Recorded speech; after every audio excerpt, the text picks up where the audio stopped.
آمریکایی‌ها بدانند که در مواجهه با ایران هرگز با تهدید به جایی نخواهند رسید.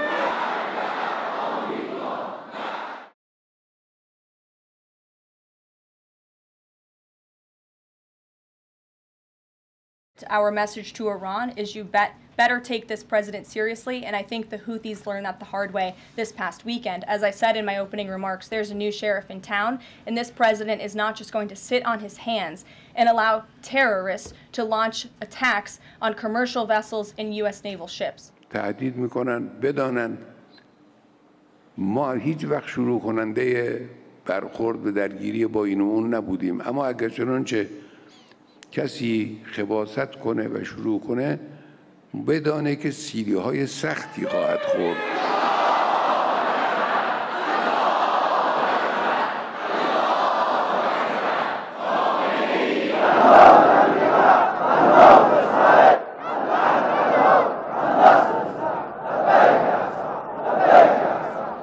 یک اشتباه بزرگی رو سیاستمداران آمریکایی و اروپایی و امثال اینها میکنن و اون این که مراکز مقاومت در منطقه رو اسمش میگذارن نیروهای نیابتی ایران.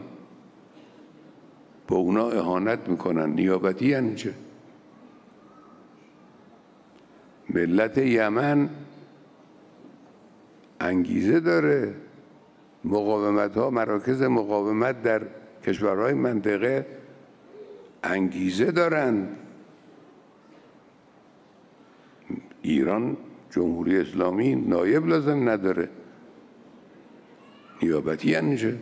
خودشون هستند.